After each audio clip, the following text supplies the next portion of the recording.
it's an earned right. It's earned. Like, I mean, it is. Yeah. It looks like we are going live on the Radja. Let's see. We're live on the social, so it looks like it should be coming up. Okay.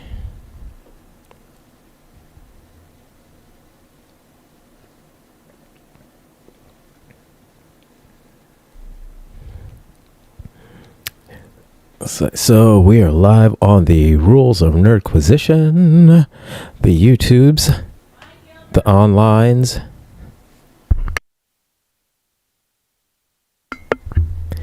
and yeah, looks like we are get online. Make sure. I see us on YouTube on Ghost Claw.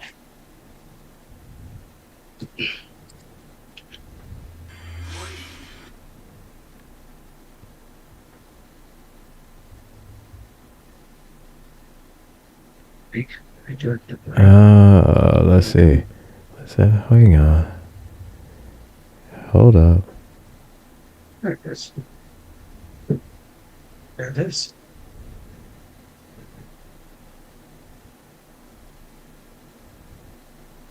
All right. Let's see. All right. Cool. Let me put my phone on Do Not Disturb. Yeah. Because, yeah, last thing I need is for the, for my shit to go off, you know? So, let's see. You know what? Let's try. Let's also try to go onto the TikTok. Okay. I can't remember if we're banned on this one or not, but we're going to see. God, that's sad. Well, I kind of would say it's sad, but at the same time, it's Thomas's fault. We know Thomas did it.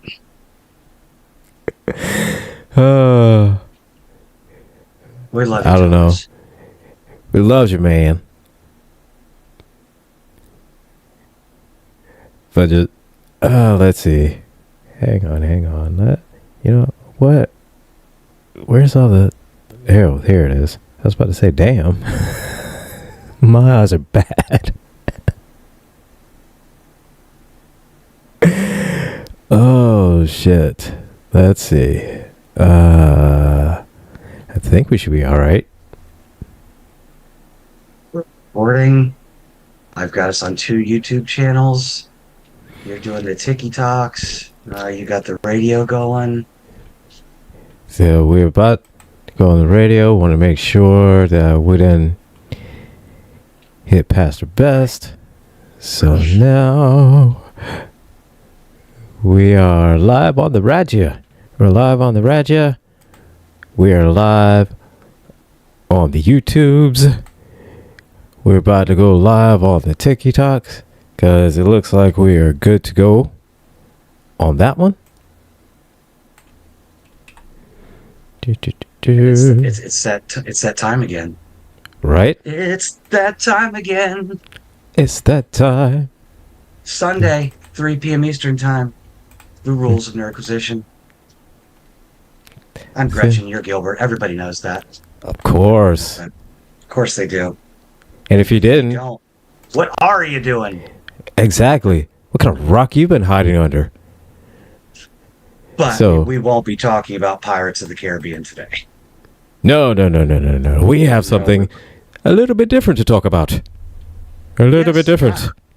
I did my homework, but before we get into our meat of the show, we're going to do our customary, changing up our format a little bit, as we discussed last week. Going to do a quick recap of the Star Trek episodes in order of their release. And this week we are reviewing Star Trek, the original series, episode 3, the motion picture. I mean, The Changeling. Season 2, Episode 3, The Changeling. Right. Yes. And that's I've been calling it the motion picture light all week. That's about as I right. watch it. Like, you're going to think we're talking about the motion picture with all kinds of talks of biological units and infestations and all that stuff. And The whole nines. Yeah. but no bald women were involved in the making of this podcast episode. Unfortunately. But hey, No bald women. no bald women. But we may have to rectify that one. And have some bald women. I do not volunteer as tribute.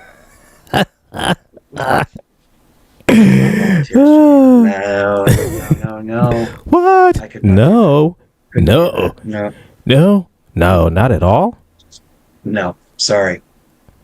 Well, that's fair. But That's fair. much That's fair. to everybody's surprise, this episode starts out completely different than any other Star Trek original series episode, and the Enterprise receives a distress call. Dun dun dun dun. Completely different. Stop me if you've heard this one before.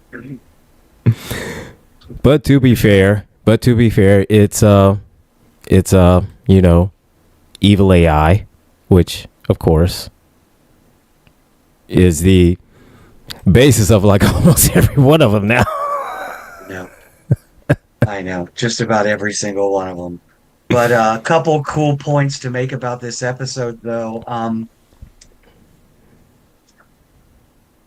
It was production code 37. Original air date was September 29th, 1967. Written by John Meredith Lucas, directed by Mark Daniels. And this episode features Lieutenant Leslie again in one of his 57 original series appearances in Star Trek. Jeez. Not including his appearance in DS9 episode Trials and Tribulations, but that was stock footage. When Jeez. Cisco and crew went back in time. This guy, He is everywhere. he has been everywhere. I mean, going through his service record, he's been an engineer. He's been a transporter chief. He's been a medical assistant. He's been a navigator, science technician, security officer. This guy is the quintessential jack of all trades aboard the Enterprise. You give him a job, he's done all of them. He's the It's backbone. amazing. He's what keeps the Enterprise going. Says screw what Scotty doing. He's the one that keeps it going. And he's got the same look on his face all the time. It kind of reminds me of my mom telling me, like, you look the same now as you did when you were 15. I'm like, are you sure about that? She's like, oh yeah, despite the physical changes, you have the same expression on your face. One of utter discontent with the human race and, just general malaise and irritation. It's like thanks. Thanks. Thank you. Thanks, Mom. Good looking out, Mom. I appreciate that. It's very nice. Said of course, I mean not damaging at all, not like I'm going to need therapy after that, but hey. I guess fortunately for me, I'm in therapy already. So hey, she's like, hey, you're in therapy, might as well just be honest now. Say, hey, here's one more thing to tack onto it. It's like, damn. So yeah, we got another distress call, right? And from the Malurian system. The Malurians, and then as soon as they get there, they pull up. The Malurians are gone. They gone. All 4 billion of them gone. They're just gone. Just. And then all of a sudden, what they see is something that just pops up out of nowhere, like a. For any wrestling fans out there, like an RKO, just out of nowhere. Just. I don't know. Wow. And it's this little thing that hails them and says, It's like a space cigar kind of thing. It kind of looks like a vape almost. Like a space vape. Vape. Or almost like a space hookah. But a talking. But a talking space hookah. Yeah. Right. Yeah. And then we find out that it's Nomad. Yeah. It's Nomad. It's a space hookah. Let's just be honest. It's a space hookah.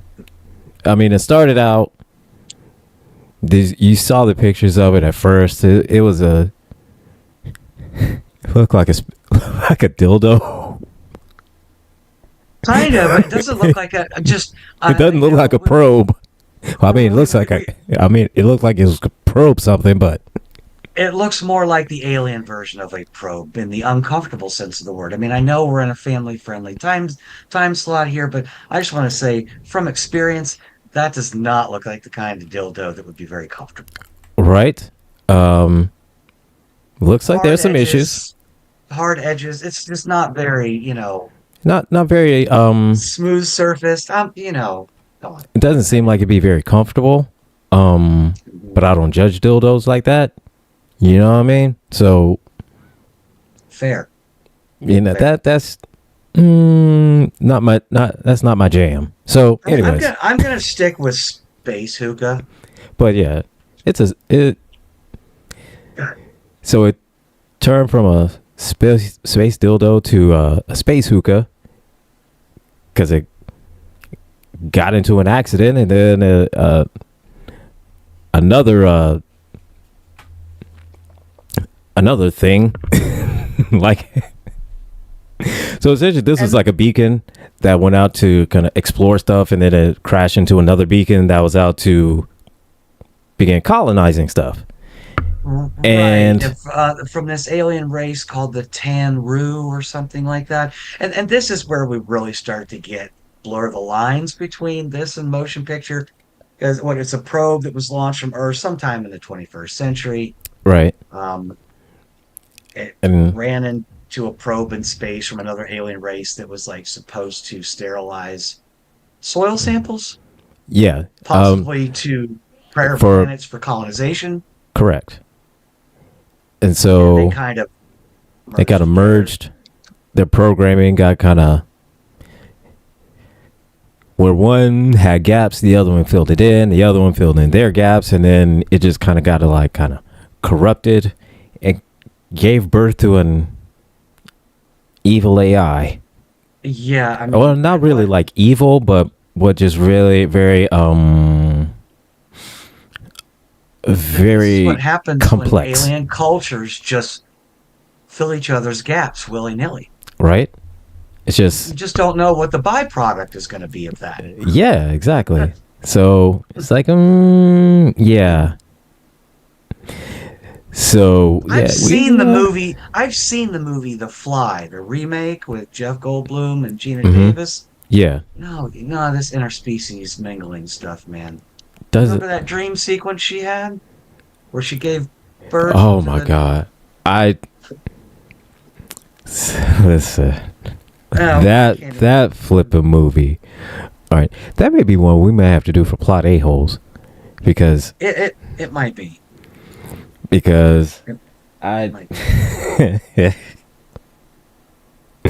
the part about that movie that really stuck out for me, that really disturbed me, was the part when his teeth started falling out. That's always been like a thing with me. Is somebody's teeth are falling out. Well, if we Oh my god. well, yeah, and then that brings us back to the whole conversation that our audience wasn't privy to in our group text about hungry bees and stuff Right? And and eating that's people. and that's a whole discussion in itself right there. So That's the whole discussion in itself right there. But yeah, we'll talk but about we're that going to later. talk about that later. Again, here we go. Space So- probe launched from Earth, has a mission, meets an alien intelligence, gets upgraded, So- merged something, and now it's on the lookout for its creator. So yes. For its creator and Are you the creator? they're pretty much kind of saying that looking for the perfect being, if they're not perfect, then it has to be sterilized. Sterilized. And that's where Nomad got the mission mixed up. Because I think the other probe was just kind of like, hey, if this planet's non-inhabited, but there's some like bacteria in the soil, Yeah, then we sterilize it. So don't want to get sick. And right. So want to be able to grow our crops and not get sick from it. So you see something that's That's just kind of wonky. Go ahead and sterilize it. And then here is the other one that got meteor damage and part of its programming is missing. And then here's another one that got damaged and part of its programming is missing. And then they had they gave birth to a maggot. Pretty much. I mean, yes. Yeah. Love that TikTok shop. Yeah, I won't be shopping for that. So yeah, we bring it on board, and So- a whole lot of talk of biological units and infestations and just, fulfilling missions, and why doesn't Kirk unit divulge the information and all this other stuff. And And it just becomes a whole thing. And it's like, so Nomad's trying to find his creator while all at the same time sanitizing anything that's Everything. not perfect, right, which is everything. which is everything. And then slowly realizing is that part of its creator's name happens to be Roy Kirk, which is Right. saved fast enough with James Kirk. Hey, Kirk. Okay. Cool. That's Sounds the creator. same. Sounds the same. close enough. Is that Kirk? It sounds the same. I do want to point out real quick, though, that Nomad was voiced by Vic Perrin. He passed away on July 4th, 1989, at the age of 73, by the way. So I just wanted to make sure that my record was intact. My kill-to-death 100%. ratio remains perfect. There was another one I wanted to point out that this is really interesting to me because it just blows my mind. There's a character on the show named Singh. He's a crew member on the Enterprise. He's played by Maki Baisdell. He was the first person that I had found, actor had passed away, but unknown character, didn't really make a difference. But this is what's funny. I go to his Wikipedia page. He was born Maki Kalai Kenapika Apeli Kai Kalawaya Puna Blaisdell. You know what? Mahershala Ali, you thought Mahershala Ali was bad. You know what? I will leave that for you to pronounce. I don't know if I even said it right, but he was from Hawaii, so it sounds kind of Hawaiian, you know? I mean, kind of. Right? Anyway. I suppose so.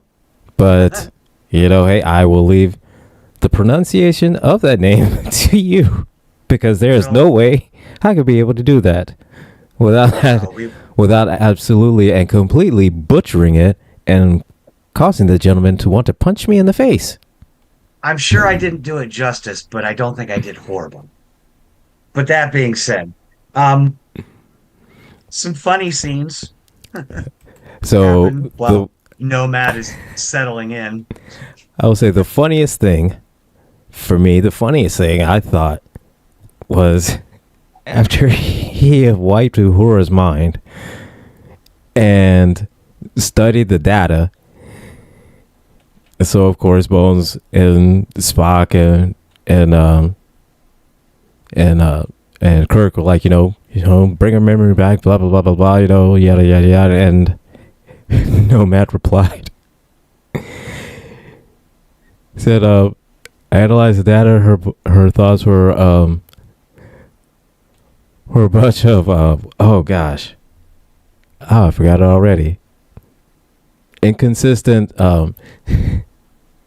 I know. It's inconsistent. Oh gosh. Inconsistent contradictions. That's. Yes. Nomad wants to know what Uhura is, and Spock replies that unit is a woman. And Nomad replies a mass of conflicting impulses. Conflicting impulses, that's it. But I mean, literally, he hears her singing. It gets his attention. And asks her to think about singing, and then while it's scanning her brain, just wipes her clean. The funniest thing about this, though, is that it can't repair her. So, when it wipes Uhura's memory clean, Scotty intervenes. And Yes. Scotty gets killed. It kills Scotty. It's able to repair Scotty because it's physical damage, I guess. So they repair Scotty. It's Yes. not permanent. He comes back to life.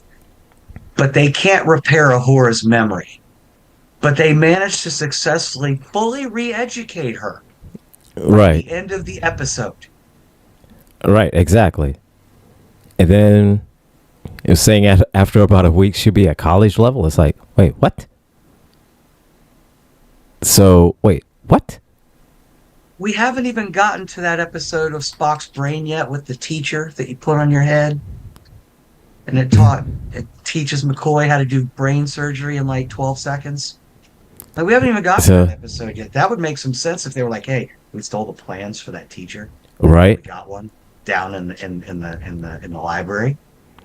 Or, Spock was like, hey, yo, so while I was at Vulcan the last time when I was, fighting for my wife, so on the way out, I snagged this. And, yeah, how about we just try that real quick and see how that works?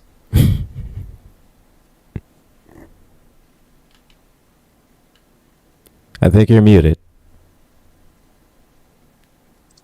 My bad. That wasn't yeah, trying not to cough in the ear of our listeners. But what this reminds me of, I mean, is that in Rise of Skywalker, they had to erase 3PO's memory in order to be able to have him translate the Sith writing language to find the MacGuffin, I mean the Wayfinder, so that they Correct. could go and find the Emperor. And then his memory was restored at the end of the movie by R2, who kept a backup of his memory. People complained about that because it really kind of negated C-3PO's sacrifice, but at the same time, that is 1,000 times more believable Right. than fully re-educating a dedicated communications officer In less with all of than an hour. right, right, So I mean, right. I could understand that if Nomad had said, oh well, okay, yeah, sure, I could do that, and then establishes a whole thing, and then repairs her mind the same way that he repairs Scotty's body. Scotty's body. Scotty's body. I don't know why this That just made me tickle just now. well, I guarantee you that movie does not sound nearly as exciting as Jennifer's Body. Right. Because Scotty doesn't know. Scotty doesn't know. No one tells Scotty because Scotty doesn't know. And furthermore, why would Nomad be willing to so um, conveniently repair Scotty when he's already on this mission that I have to eliminate the Yeah. biological units infesting Enterprise? Right? And so then it also it seems to me it's like if he's going through or Nomad is going through and scanning through all these planets for biological life signs, and it should know when it sees or it runs into a biological life sign.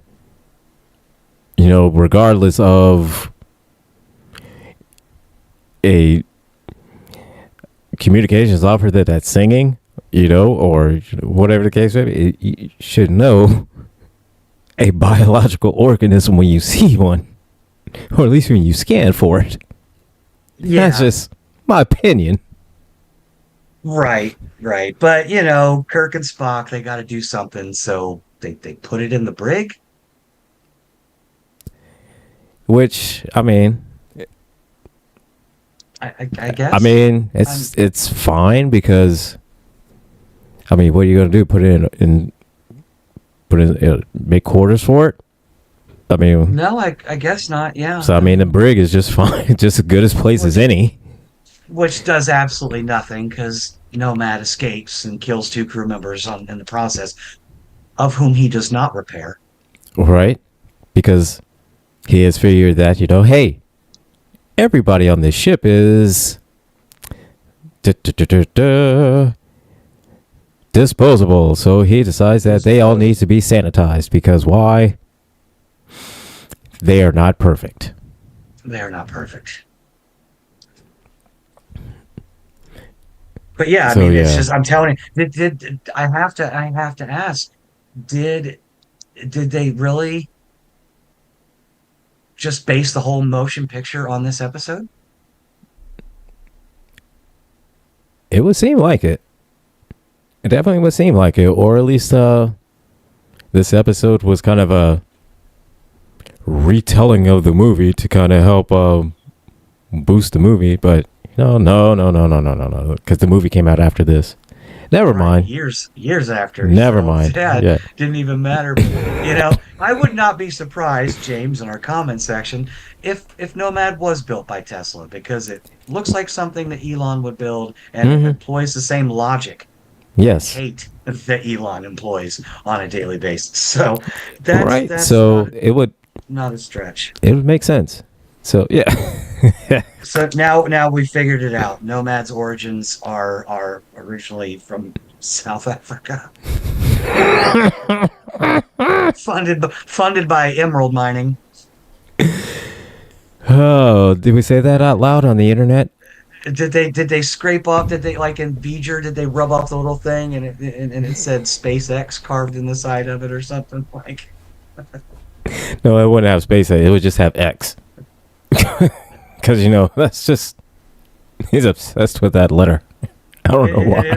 It's probably sending. I know, I don't understand it either. And it was probably sending all of its like surveillance data and stuff back to like a Twitter handle, like at Right. Nomad the Hookah Probe. That's it, right? At Nomad Hookah. At Nomad Hookah on Twitter. Yeah. Oh my god. Oh my god.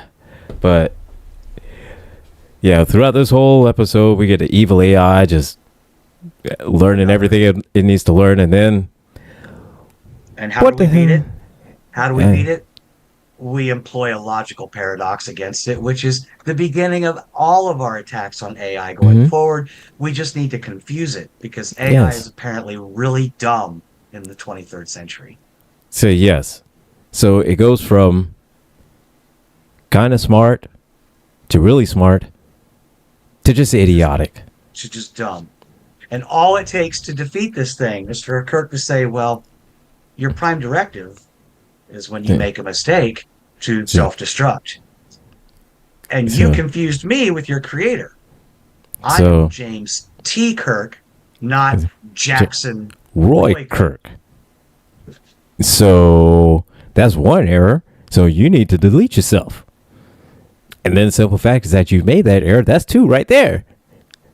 So you need to definitely delete yourself. So Delete yourself. Like ASAP. that's it.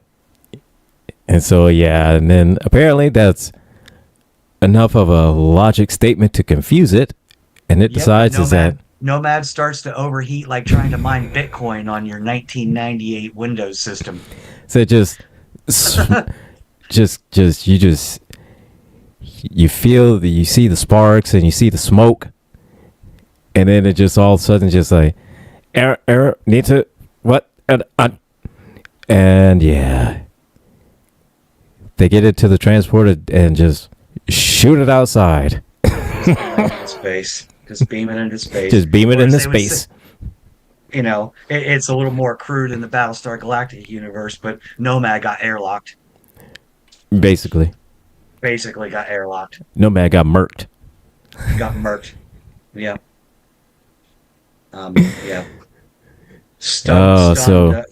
Stunned and then deleted. So And it's you all would think, deleted. and you think at this time, at the 23rd century, after all of the decades and the centuries of AI trying to take over, and which praise our alien and robotic overlords, hail Xenu. So, anyways.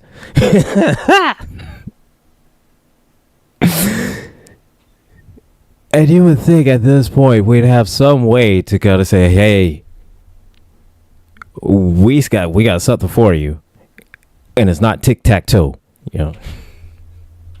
as a War Games reference for anybody that has Yes. not seen that great movie. I got that one too. And I actually like that movie, but again, another example of defeating AI with With just a logical fallacy, essentially, exactly. a logical paradox. And we're going to see this again this season. I'm not going to spoil a surprise for you because it has the return of one of our favorite characters. Me and Gilbert just love this guy. He's fabulous, in all of his So great. mustache twirling glory. Thank you. Yeah. Oh Like my gosh. yeah, the favorite guy, you just want to kick in the crotch every time I you would have see him. I would have rather it be let's like if I was better at like digital reproductions and stuff like that, I would go back to that episode and I would superimpose all the scenes with him Mm-hmm. with Dr. Robotnik, Jim Carrey's voice, Dr. Robotnik from the Sonic movies. Which by the way, the Sonic movies are actually very fun. They're very fun I movies. I've gone on record. I've famously said I do not like video game property movies, but Sonic is one of the ones I do enjoy. Even though, It's fun. even though it takes place in the real world, I hate movies like that. But still, I still enjoy them. I still enjoyed it. I've I yet haven't to seen see. I still have the yet to newest one see the newest one and the with Keanu and Reeves. right, yeah, that one and the Knuckles I miniseries. haven't seen Knuckles. I've seen Sonic 1 and 2. But yeah, I haven't seen the Knuckles Yeah, independent show series, and I don't even is the new one with Keanu even out yet, or is it still um, like being advertised? Zio Not in the sure about chat that. says it is. So it looks like Oh, I he got you watched the third one apologize, right? yesterday. You're gonna make me say it, James. It's hardcore Fenton Mud. But yeah, I know it, unfortunately. Hardcore. I hate that guy. I The hate favorite. that guy. I hate that guy. Just the one guy you just want to. All the time you just see him, you just want to punch him in the face. You know, even though you know he deserves it, because you don't know why he deserved it, but you know he did something. And the only reason you're seeing him is because it's about to catch up to you. I still need to see the Discovery version. I've only seen clips. I've got to get through Discovery, but now that I have Paramount again, I'm going to sit down and start going through Yeah. Now that series. I will say, oh, what's it? Rain? Is it Rain Wilson? Yeah, that plays Harry Mudd in Discovery, and I will say It's vicious. he encapsulates Harry Mudd perfectly to the point where you want to punch him in the face. It's, Yeah, you're not wrong, Max. The Charlie Kirk syndrome, the Nick Fuentes syndrome, the oh Stephen Buff yeah, syndrome. I mean, we could go down a list of people that like welcome to Gretchen and Gilbert's face punchings extravaganza. so yes. Who do Line you up all want the to? people, and we're just gonna walk down the line and just start It throwing just haymakers at every one of them. it just Superman punched them all, and Oh I yeah, oh, and General Gambit up in the TikTok chat. What's going on, bruv? hey again, And how you doing? we're just up here talking about Star Trek and Superman punching peoples. And so, yeah. Yeah, and I mean we're to the end of this episode. I mean, again, there's not much to it. Beam aboard a Uh, human probe, gets launched into space, meets alien technology, gets its programming all messed up, thinks it has to destroy all biological life while also seeking out its creator. yeah, Um, kills a few people, erases a horror's memory, which comes back in the end of the episode weirdly because they just taught her real fast. Kills of Scotty, course. fixes him. They defeat him, confuse him with a logical paradox because AI in the 23rd century is dumb. They beam it into space and self deletes. Pretty much. Yeah. And Gambit, yeah, pretty much becomes the Borg or becomes Bender from Futurama. So, there's that. With kill all Yeah. humans. Yes, exactly. But But yeah, you can just confuse it like the wizard from Monty Python's Quest for the Holy Grail. What's your favorite color? Red. No, blue. Ah! Is that And you're like, blue? boom, and it's dead. And it's dead. Right, Nope. exactly. Or, like in war games, just play tic-tac-toe. Just And play tic-tac-toe. Just play tic-tac-toe. just play tic-tac-toe They beat a wartime supercomputer. with tic-tac-toe. Yes. Well, Hey, super. wait till we get Mr. Mudd's episode. That one's even stupider. So, right, and we're looking at, a multi-$1,000, probably at the time, $1 million setup supercomputer chain whatnot, brought down by tic-tac-toe. Tic-tac-toe, yes. brought down by tic-tac-toe. Part of the most advanced AI ever created, brought down by tic-tac-toe. Now, in the end, I don't hate this episode. I do remember when I first saw this as a kid, Nomad instilled in me the first real sense of dread that I had in a Star Trek episode. Oh, yeah, because at any I honestly second. felt it was unhinged, Mm-hmm. and I just felt at any moment it could just destroy the entire crew. I was probably like 6, 7 years old, but I mean, like Right, still, exactly. it actually scared me, and I was like, so I'm gonna give it that. It's still for small production TV, and these ideas are relatively new when the series came out, so I'm not gonna fault them for the fact that they used them a lot. No, right. Because, I We'll mean, talk about overusing something. We're gonna have an episode where I just rail on time travel.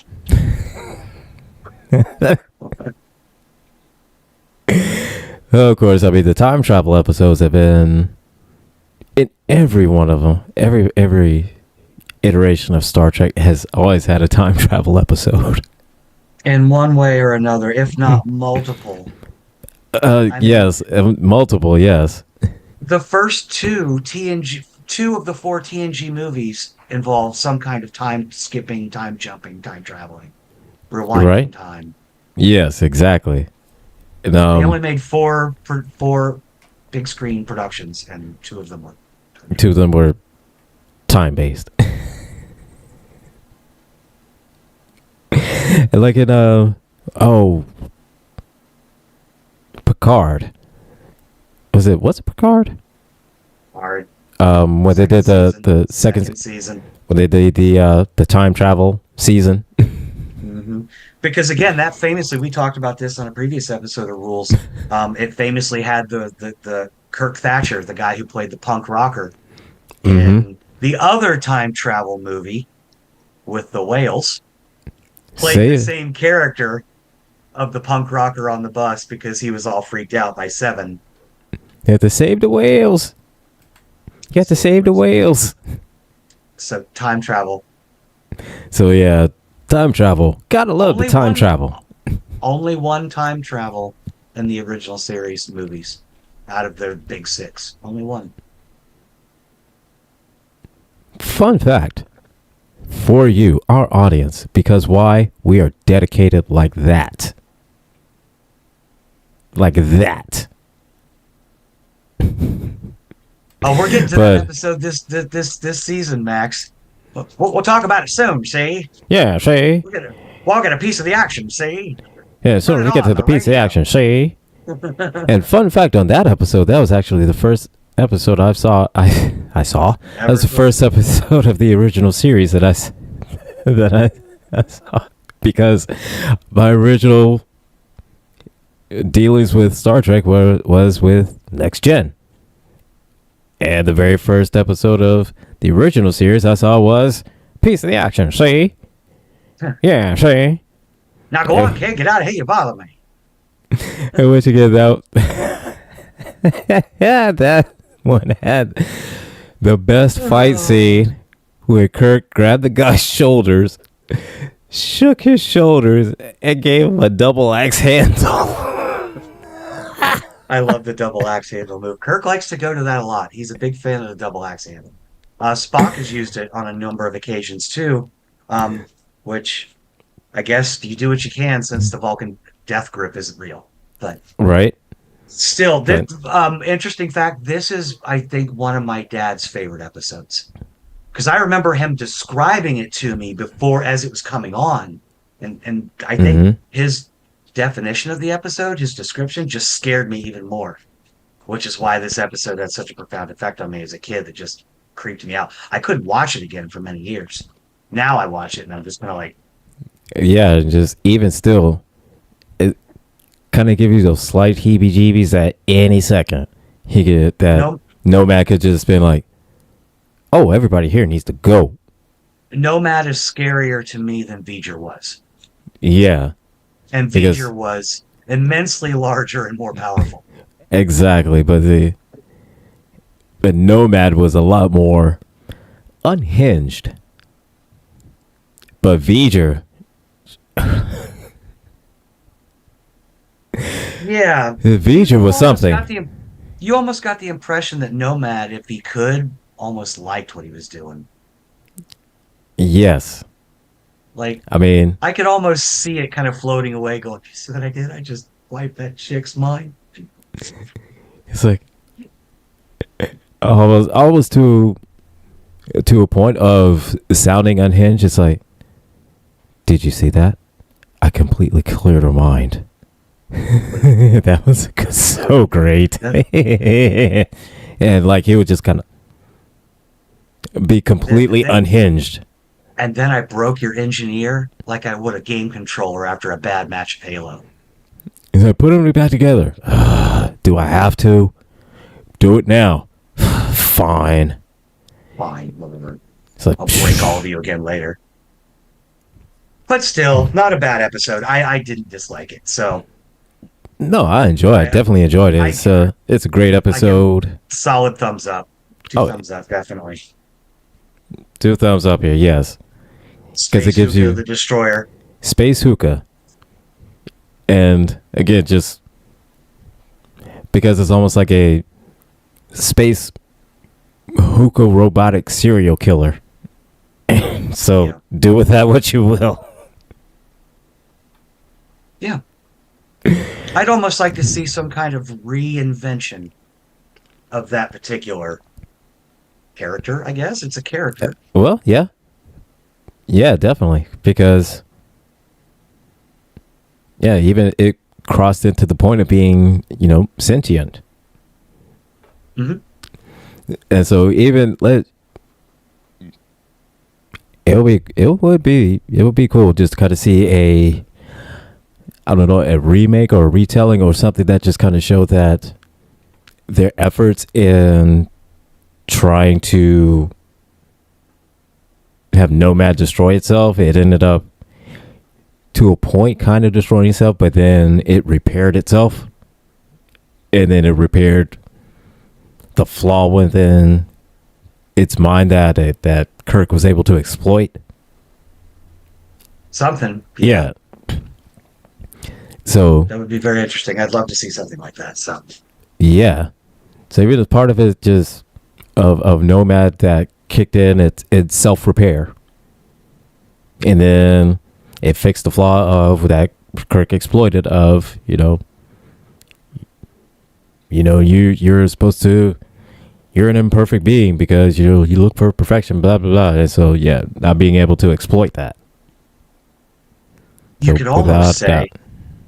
you could almost say it transformed itself. Ha ha ha. Ha ha. I see what you did there. You see what I'm doing there? I see what you did there. How was that segue? Because So- today's topic, We- following the review of The Changeling, is Transformers. Yes. So we had an interesting discussion. I would say discussed last Sunday on the Village View where we were talking about the GoBots versus the Transformers, and Thomas, I do not understand why you defended the GoBots. I Nobody, don't understand that too. nobody. But before we get to the GoBots, I just want to say, look, I am a nerd, yes, but I also pulled an absolute 50-year-old textbook maneuver yesterday. On Saturday night, I went to bed at 6:30 p.m. And of course, I woke up at like 1:30, 2 in the morning. But then I sat down and I started watching movies. And I just have to say, Mm-hmm. Transformers 1 was awesome. Right. Right. That movie So was awesome. I'm so sorry it did not get the box office return that it did. I need a sequel. I need to see it, yes. Yes, I've said for for the longest, definitely since the 90s, probably well since the 80s, since this came out, I've always said I've hated seeing humans in the Transformers unit. I've always wanted to see a series where it takes place on Cybertron. I've always wanted to see a series where it shows how the Great War started, or series about the Great War on Cybertron. I've always wanted to see that, and few of the series has come close to it. Between Beast Wars, Beast Machines, the animes of Beast Wars, Transformers. Well, I would say Armada and Cybertron because those took place on Cybertron, but also on Earth at the same time. Same with um, Energon, Armada, and Cybertron. Those kind of took place on multiple places, multiple planets. So those are kind of, I can excuse those, but I've always wanted to see something that happens on Cybertron. They did a very good job of separating it from human Earth history and culture. Even the vehicles that they transform into looked Yeah, alien. yeah. They didn't look like Volkswagen Bugs and Mack trucks. It was It's like you would alien. see a car, but it was like not quite like a Uh, Camaro, or not quite like a Bug, and definitely not a Cybertruck. You thank definitely like goodness. that. Thank goodness there were no cyber trucks in this. Technically, in the truest sense of the word, they I were mean, kind of and cyber trucks, but but I mean, and it cyber didn't. cars and cyber bikes and cyber planes and cyber guns and tanks and Right, but it didn't look like the like a 5-year-old drew it. You know what I mean? And but I definitely enjoyed that movie so much because, and you would hear, and if I'm not mistaken, they explored it more in the comics of it, of Orion Pax becoming Optimus Prime, and how is Megatron adopted, his he was namesake from D. Megatronus. Yeah, he was D16. Right. From Right. D16 Um, to being Megatron. From I was a little apprehensive going into the movie because of the oversaturation of Chris Hemsworth recently. I yeah, mean, he's been Kirk's dad. Thor is everywhere. right. But he did a fantastic job. But I'm sorry, Chris, as great as you were in this movie, you were absolutely outshadowed by Brian Tyree Henry. His True. turn to Megatron I mean, you was felt it. brilliant. I mean, you Yeah, felt it.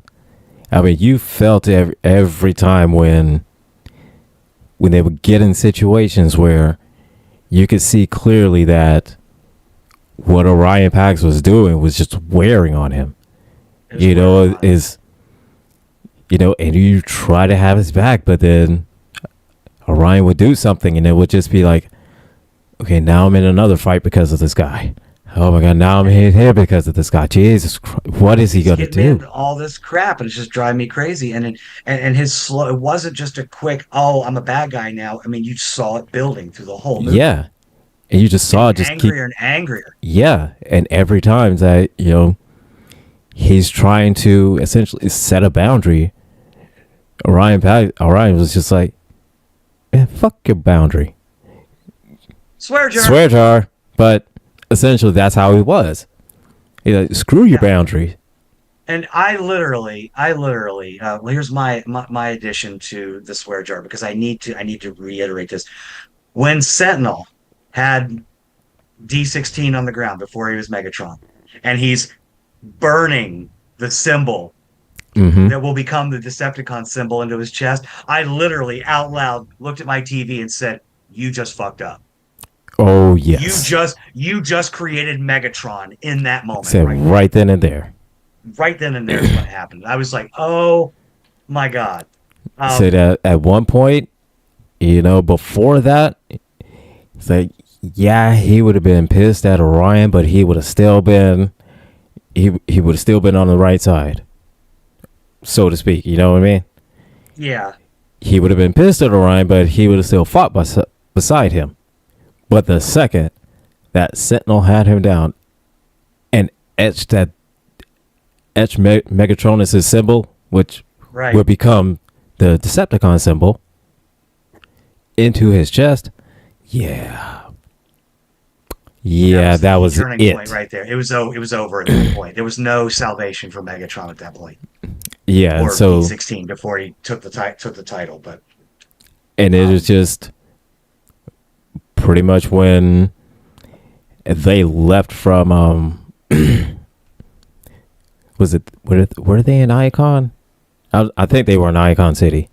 So once they left from outside of there, and then they saw how Sentinel was working with the Quintessons, and then hearing it was a Vector Prime that they revived. yeah, the one played by Lawrence Fishburne. Yes, Vector Prime. Yeah, I believe it was. I can check the cast. I've got it open here. Alpha Trion. Alpha Trion. So when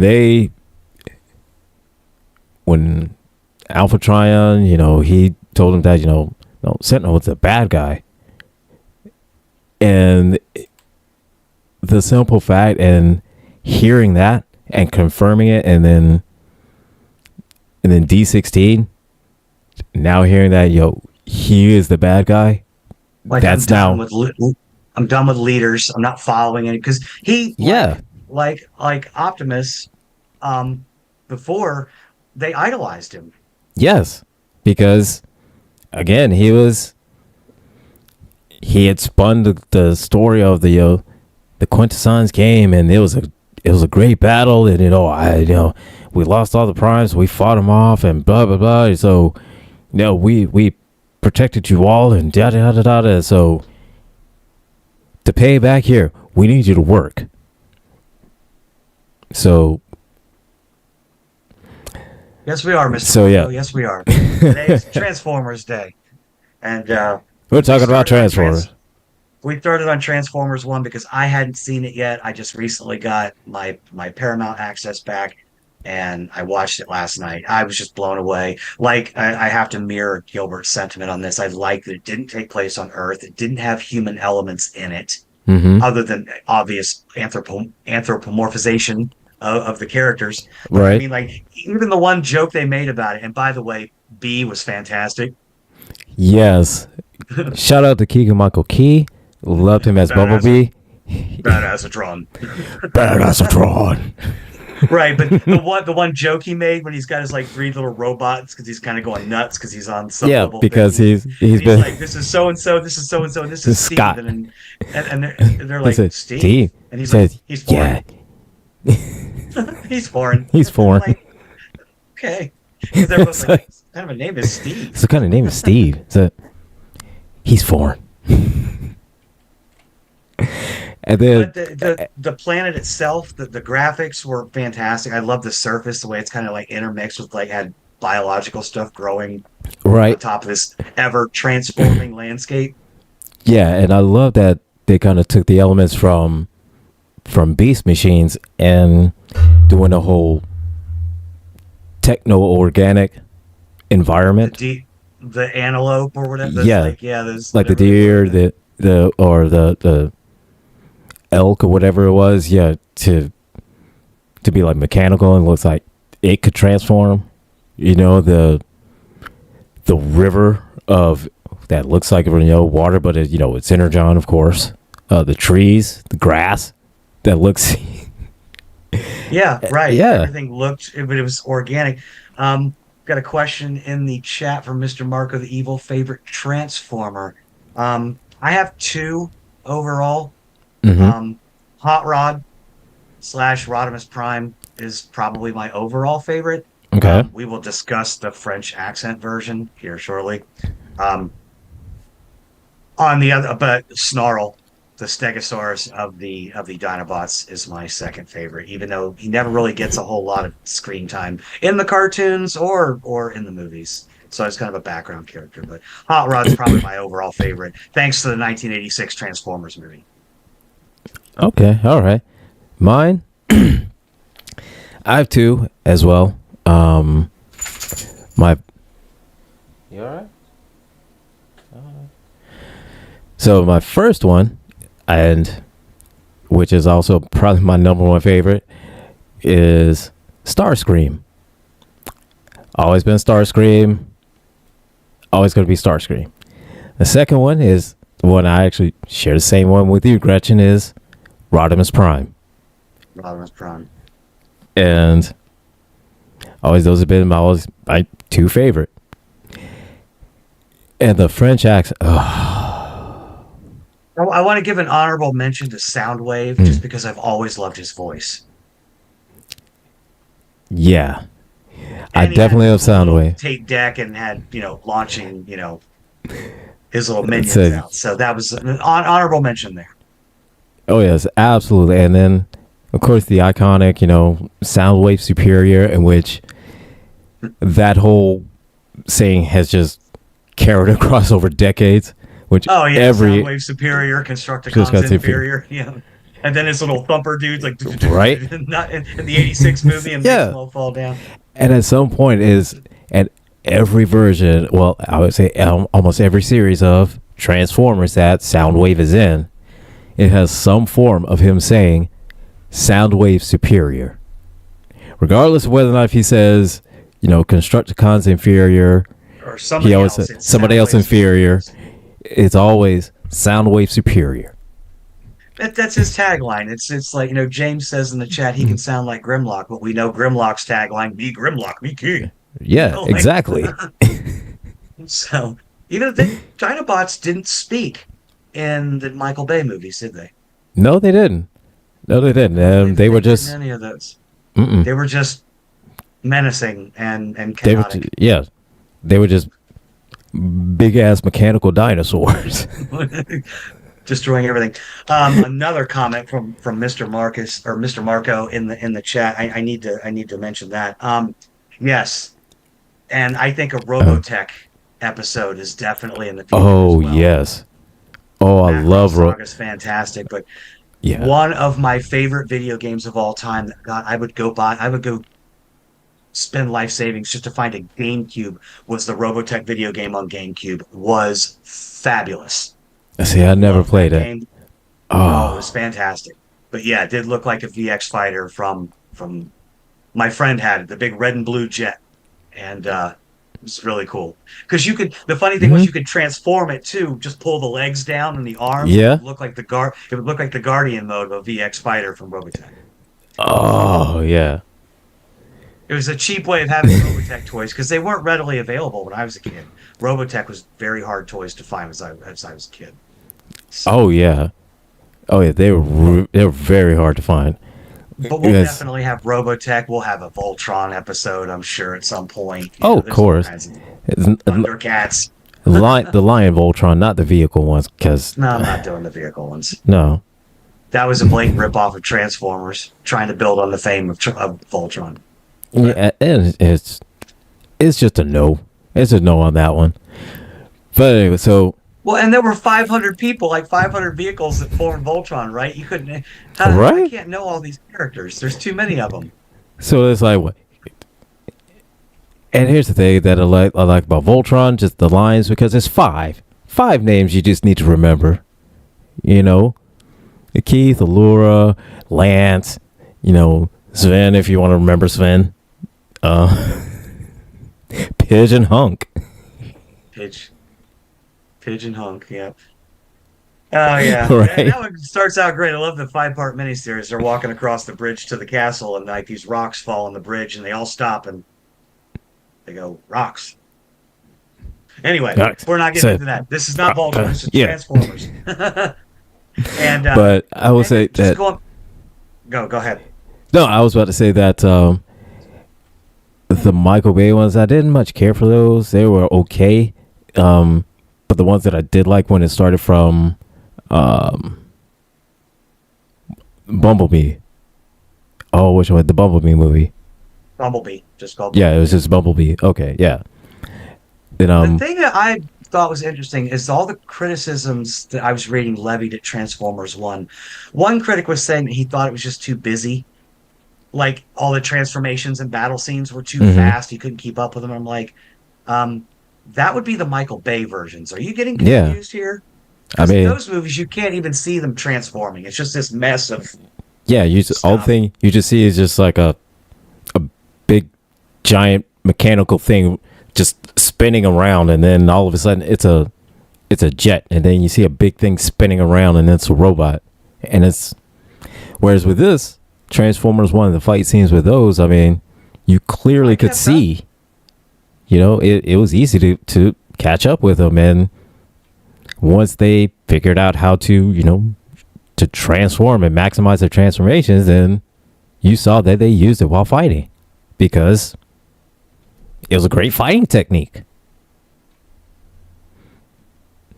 Yeah, And I think Mr. Marco brings up again, says something just failed to listen, impress him in the last night, because I watched that one last night also. I watched last night. Um, um, there's numerous things. I mean, let's just start at the beginning of the franchise. I mean, because if you were like me, when I heard Transformers was coming out in the theater, I rushed to see it when it came out. oh yeah, I absolutely. rushed.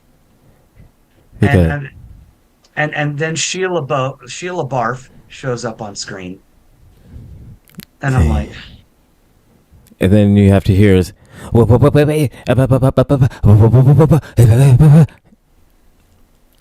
all right. So and he's got this goofy last name, which I can look over. Okay, Witwicky. But when I got to last night, and they're talking about the Witwickens, I was like, what? the the what? The secret order of the The, Witwickens, guarding the history and the secret history of the Transformers on Earth for many years, because we know they've been here forever. yeah, The Beast Machines have been here for a long time, as was hmm, evidence, which is one of my more liked movies in the franchise. I thought Rise of the Beast was a decent one. yes, Um, I did. I enjoyed that one. Yeah. Um. I didn't hate Last Night, but I didn't love it. And the fact that they had to show me that goofy picture of Sheila Barf from his Uh, eBay page selling yeah. that stuff, and I was just like, "Are you kidding me?" And again, we mentioned this earlier in the show. Hot Rod had a French accent. Let me put it to you like this: when I heard that Hot Rod was going to be in what was it last night? Anyways, That's the most recent one. no, it was the one before that one. So anyway, when I heard Hot Rod was going to be in it, I was thinking, "Oh f yes, f yes." I've been wanting to see Hot Rod for the mother loving longest. I wanted to see, if they would, somehow would do the whole thing of Optimus Prime dying and then Hot Rod becoming Rodimus Prime. Right. That's what I was hoping for. That's what I wanted to see. But nope, here we get, oh, hello, I am Hot Rod. The Oh God! Every time he spoke, I was like, "No, stop, stop!" I was like, Like, shut, just, my I was head. like, just stop, just, But just to clarify what I said here, Last Night is the last movie chronologically in the series. Bumblebee and Rise of the Beast both came out before that, after yeah.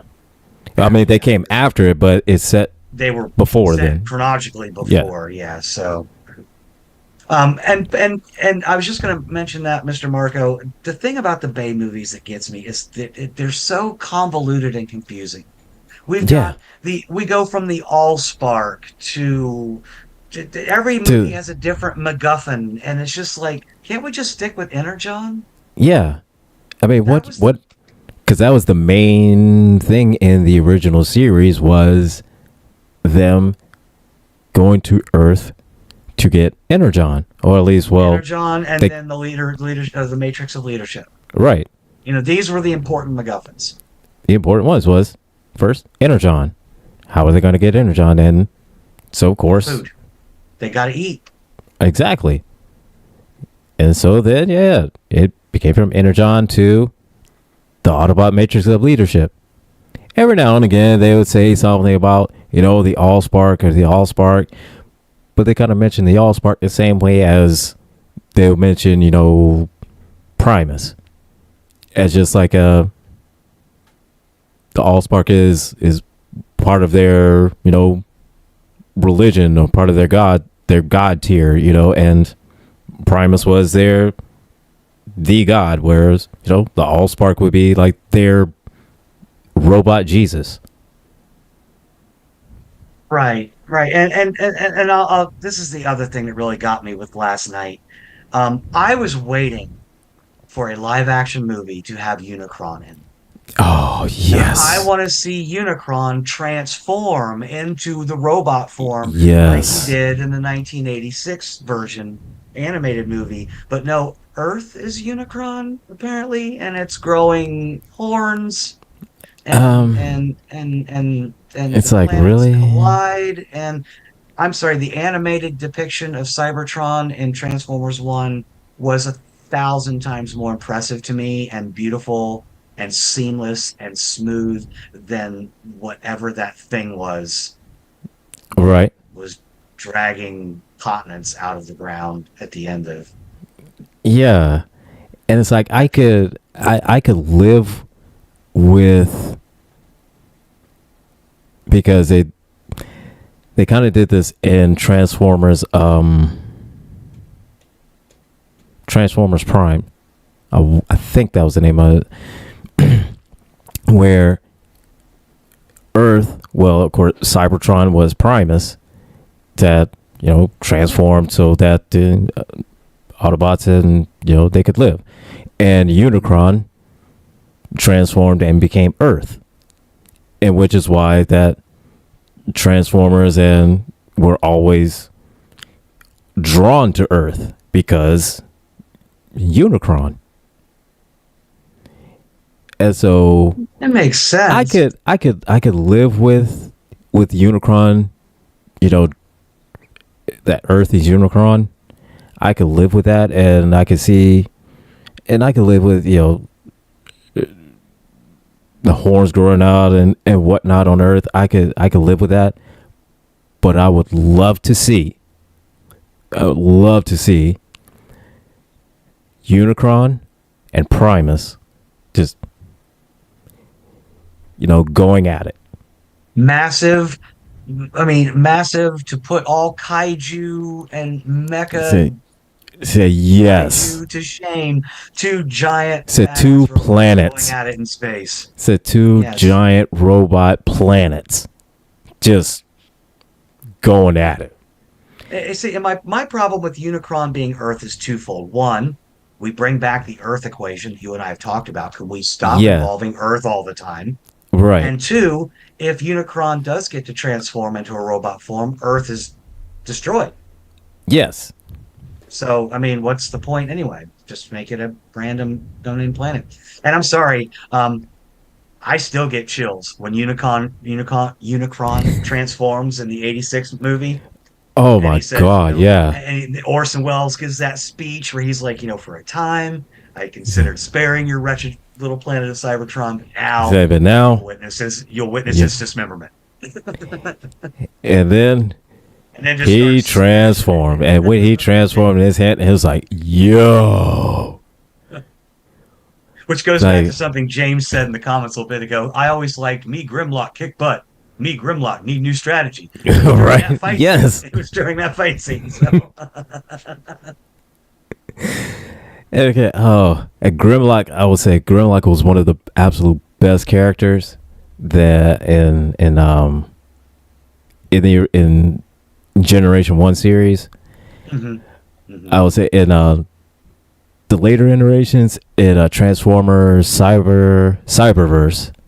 I did like how they did all of the Dinobots in Transformers Cyberverse, in which they now created a whole new character where all the Dinobots combine and call themselves Dino King. Nice. So Kind I of like did its like own version of Devastator. right, exactly.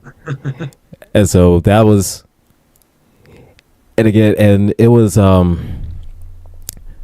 oh gosh, I want to say it was the Machinima Transformers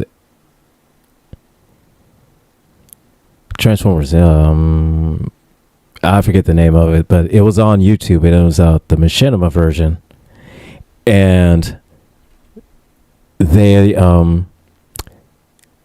they alluded to what was called the enigma of combination, in which it was this actual kind of device thing that they brought into Cyberverse that explained how Constructicons were able to create Devastator, how the Technobots were able to create Computron, the whole nine. And this was the one thing that was able to allow them to do it, as opposed to just any random, 5 Autobots be able to kind of transform into one thing. This was the one thing, the one item, artifact, or whatever that made them do it. And so I like that how they brought it into Cyberverse and it was able to explain a way that this is how the Constructicons were able to be Devastator instead of just, oh, we just think it'd be cool, and just giving it a way that us as fans would be able to kind of say, well, why is it the Constructicons have become Devastator, but why can't Optimus Prime and Ultra Magnus and Huffer and Prowl and why can't they form something? And with them bringing in the Dinobots and creating a whole new character of Dino King, yeah, definitely that was something to sell toys, I could tell you that much. Yeah. I used to love a lot of those, that you could put together as the toys. I never got to have any of that. In a way, Voltron's something similar to Devastator in a way. You know what I mean? Mm-hmm. 5 Transformers that Yeah, they come transform together and into a robot. into a So giant robot. yeah, so I mean, it's not just like, oh well, just we just randomly have just no. It's like it's something that has to be kind of engineered in order to do that. I, It is, yeah, I've also come to the conclusion that Michael Bay hates the Great Pyramids of China. obviously. He really, really does. I mean, Devastator made a mess of them in the fight scene in the movie that he appeared in. They got pretty much dragged right off the surface of the planet in last Right. night. I mean, It's like Mr. Marco said they didn't have the power of friendship.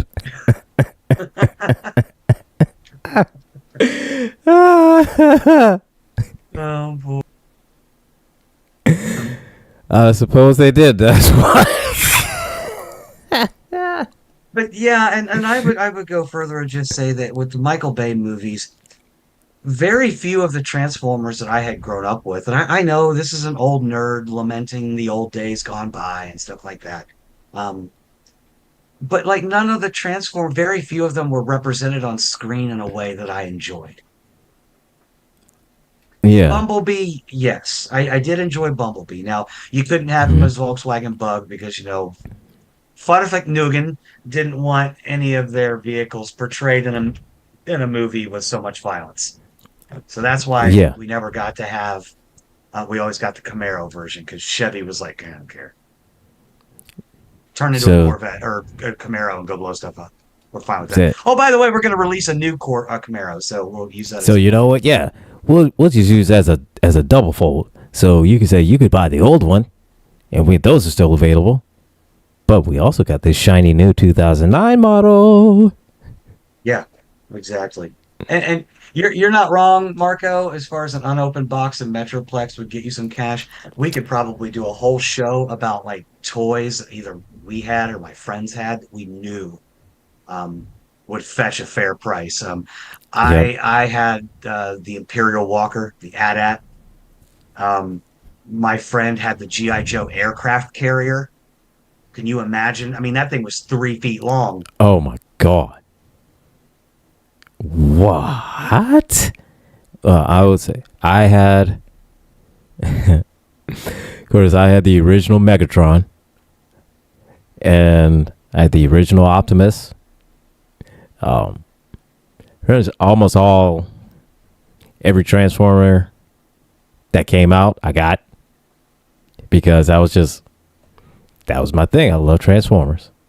Again, I never had a whole lot of them. I mean, my growing up was Masters of the Universe. That's what I had the most of. I had all the play sets and the vehicles and the animals and the characters and stuff like that. And then I had smatterings of other things. So I mean, my GI Joes and Transformers would just pick sides, and they would fight with the Masters of the Universe. I mean, because GI Joes were always getting killed first. I was like the kid from The Boy Who Could Fly, burying Hmm. all my GI Joes out in the backyard because they were always the first to get wiped out in a battle with Masters of the Universe and Transformers figures. Right?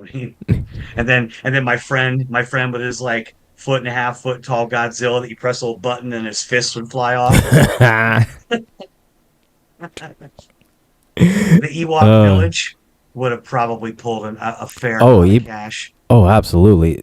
I would say any of the like original Star Wars toys, like especially the figures, especially if they're unopened.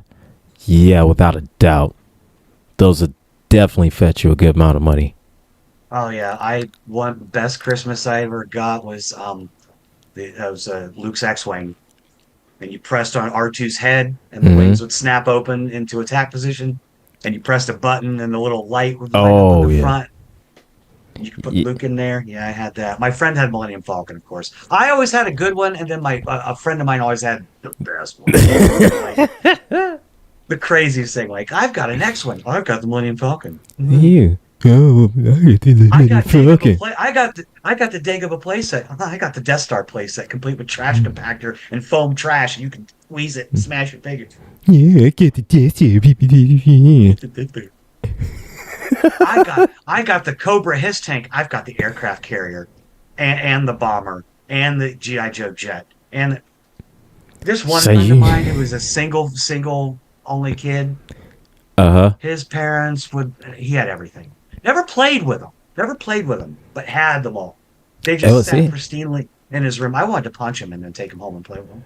Oh, see, I was different because I was the only kid, and I had everything, but I played with all of it. Like it was I play all. I played with all of it.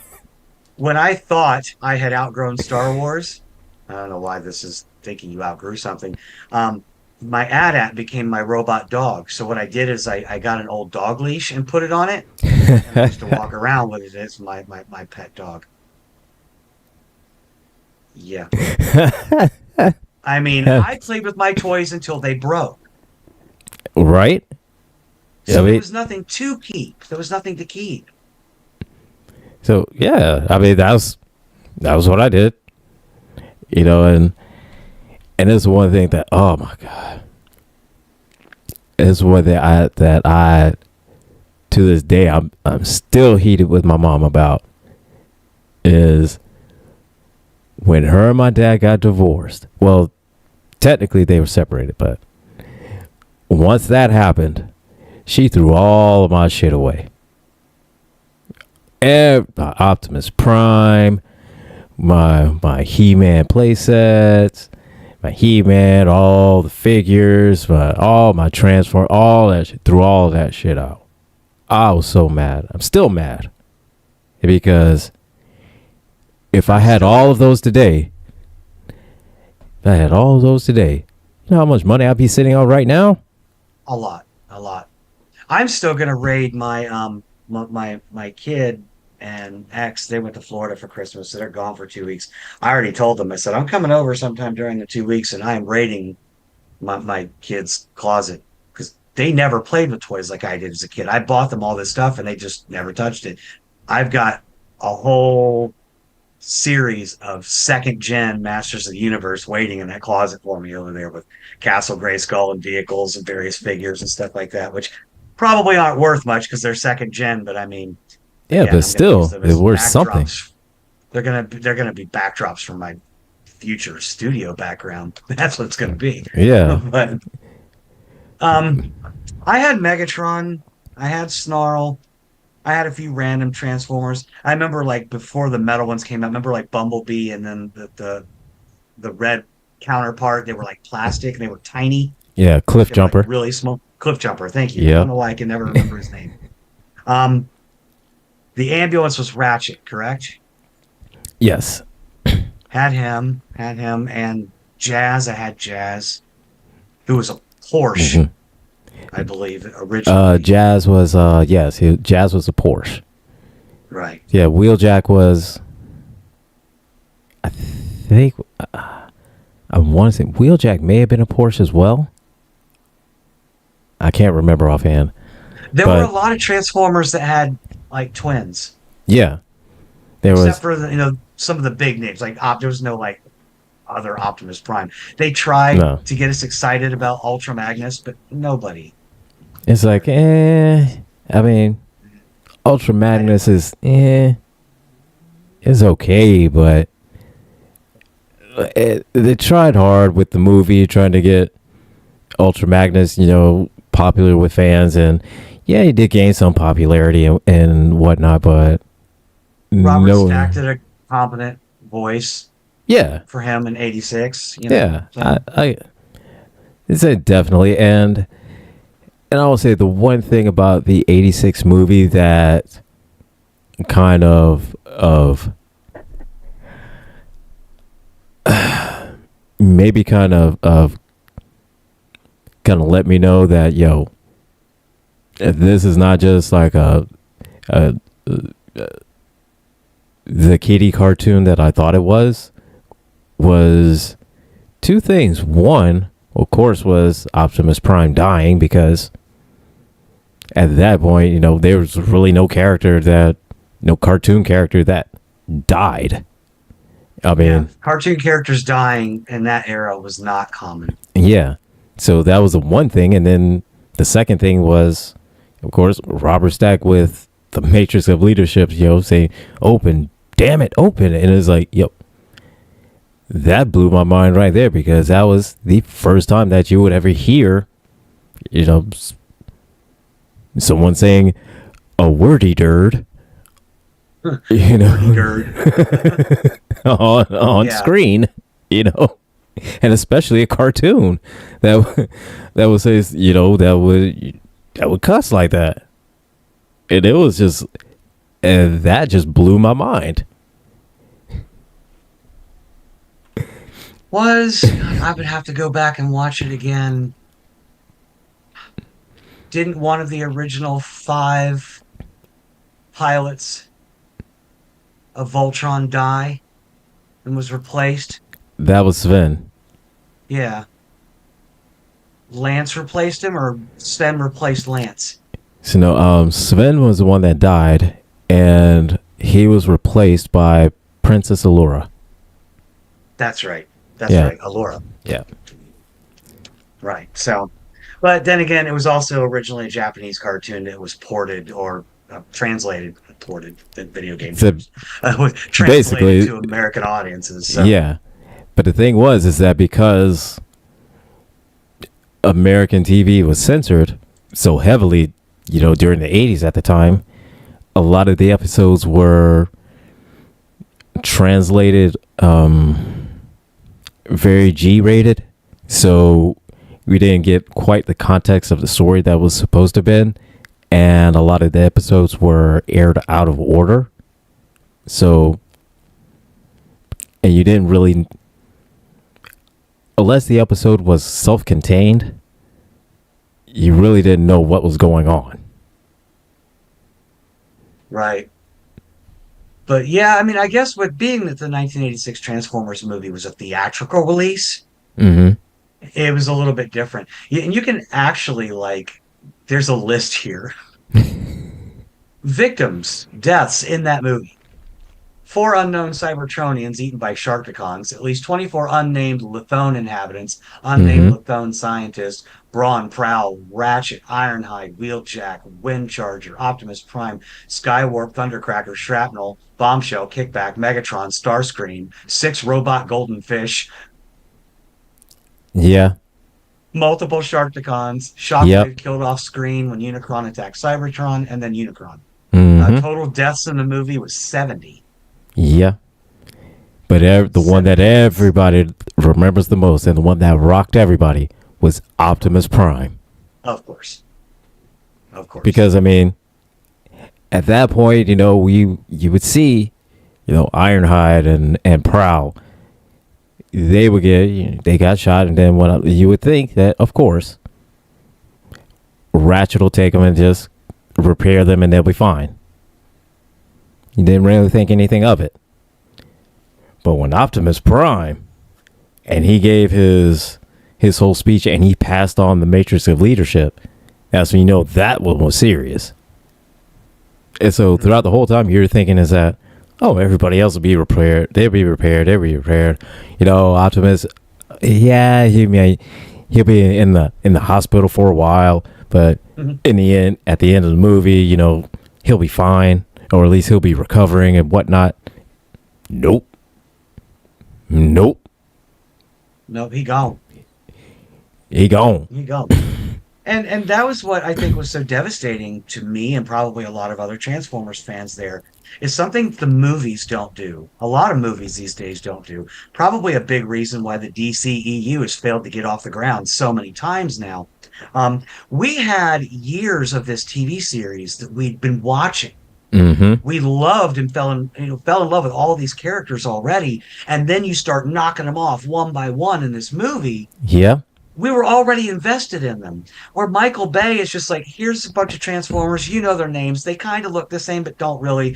Kill all of those just so I can in the next movie bring in 10 more, just so I can get every Transformer that's ever been made into my never-ending series of movies. Which, if Transformers 1 doesn't get a sequel, but yet Michael Bay can continue to get one over Right. and over and over again, Then there's something wrong. It's just something wrong. And sorry, James. Yeah, we're at that sad point, but have a good night at work. We don't want to make you cry before work either. So. Thanks for sorry, stopping by, though. sorry about that, man. But Sorry, not sorry. no, but yeah, it's. I will say, Transformers 1 was one movie that I had been wanting for so long. Mm-hmm. So long. If it was something to take place on Cybertron. And the series that came out on Machinima, they did as well. It took place on Cybertron, which that one was a great one. Only problem is that it just stayed on YouTube, because it was a great series, but it just stayed on YouTube. Now the only other one I'd say was the 3 that came out, the 3 little mini series that came out on Netflix. Earthrise and those 2. I only remember Earthrise. But those ones, if I'm not mistaken, mostly took place on Cybertron. And then they also had a kind of multiverse thing going on, in which you saw different versions of Well, now I would say a different version. A different Optimus Prime, which is Nemesis Prime, which again bring in Nemesis Prime and Galvatron. And then becoming. And if I could just, for Thomas's sake, give it. I love how they used GoBots in the movie as an insult. When Alina is Yes. saying to Optimus, she's like, "You and your friend and those two GoBots over there are getting me into trouble all the time." Right? Because again, Thomas. Nobody likes GoBots. Nobody wants to GoBots. No. Why do you think they only had one season of the one show? Nobody likes the GoBots. Nobody. It's been around for as long as Transformers, but the only one that's making any money is the Transformers. Yeah, I'm looking at series here. Challenge of the GoBots, it's originally aired in 1984, had 65 episodes.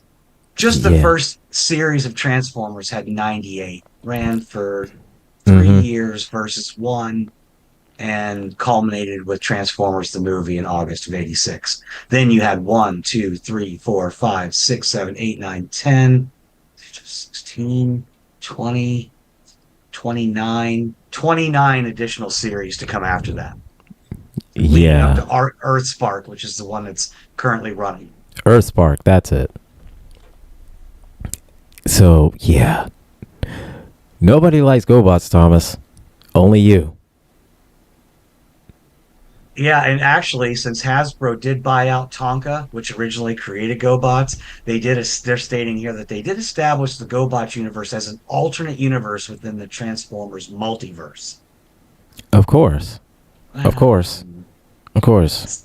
Psykill can stay way over there. I'm sorry. Psykill is one of the dumbest characters. They had a movie, did you know that, called GoBots, Battle of the Rock Lords? I did. I vaguely remember. I did, yes.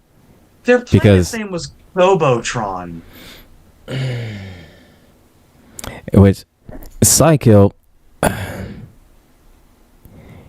You ever seen a robot that looks like a divorced dad? Like a divorced alcoholic dad? That's what Psykill looks like.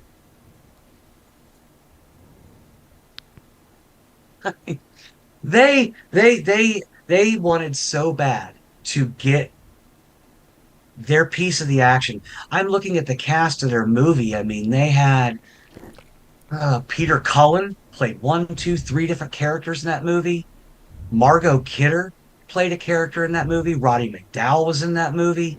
Frank Welker was 1, 2, 3, 4, 5, 6 characters in that movie. Like, geez, he really wanted to make sure that you were like, we got Frank Welker. So yeah, we got Frank Welker. Yes, we do. Like, oh my God, it was. Because now when you said that, the GoBots versus Rock Lords, I remember that because I had one of the Rock Lords. Did you? Yeah, Oh just my because I God. just thought it was cool. Maybe. I don't remember what they looked like. Was it a They look rock like that transformed into a robot? yeah, yeah. It was just rocks that became robots. I got one of them. I got one because it looked kind of cool. Reminds me of It was dumb. scene from Big where they're talking about the skyscraper, their toy they want to make that transforms into a robot, and Tom Hanks is like, it turns into a building? Like, that's dumb. Meanwhile, they, Pictures now, like, oh my God. meanwhile, they made Metroplex, which is I remember those now. I think I had one. I might have had one. Because GoBots had such rudimentary transformation. yeah, Like, you would just bend them in half and pull some arms out, and boom, there was your transformation. Where, Optimus Prime, you pull them apart, spin them around, pull the legs apart, arms come out, head pops up, chest flips down. yeah. It's like you had to work for it. You know? You did have to work for it. The Dinobots were very complex, with like Oh, well, you had Gridlock's to. chest splitting open into wing, and like Yeah, the you had big. to split open. Then you had to turn his arms around and unfold his arms, and then you had to unfold his legs, and then yeah, you had to had to fold his legs to unfold his legs, and then. But oh yeah, and if Missy in the comment, Missy Crazy in the comment says, can you imagine arguing with yourself in that script? So if you play 5 parts, and part of one of those is you arguing with yourself. Every time I had 299. GoBots did come first, yes, or concurrently. I mean, looking at the list of shows, GoBots released originally September 8th, 1984. Transformers released September 17th. It's like a week apart. So I can assume that they were probably created in tandem, not together, but like At the same, parallel. yeah. And they were probably like, "Hey, this studio over here is coming up with this thing. They got like this motorcycle and these rock people that like turn into robots." And then this other dude was like, "Oh, how about a semi truck and a gun?" So you know what? And then there you go. So you We know win. what? They can have that motorcycle. We're gonna have a semi truck and a gun. Well, they Just also looking they have a at some plane of too. Well, what kind of they plane? look so stupid. There's like one GoBot that's like the hood just folds down, the cab is floating there, and it's got two glowing eyes inside the windshield. I mean, it's so stupid. Right? And we got T Nathan join up in the Tiki Talks. So Hey. we're up here just talking about Transformers and how much superior they are to the GoBots.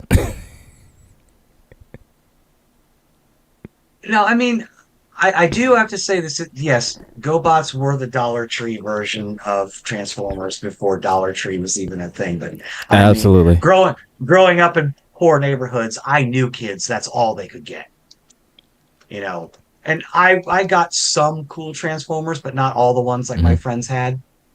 And I had a friend who had like he had boxes of GoBots, boxes of them. And I was like, No. I'm sorry, but I know, I get it. Your family can't afford anything else, and they want you to have Transformers. That was like me going to school in the 6th grade. Everyone else had Nikes and Adidas. I had a pair of high top tennis shoes. I had to take a Sharpie to and scratch out the name, like hide it, because they were called Slam Dunks. There was Pretty a sure my mom got them at Kmart.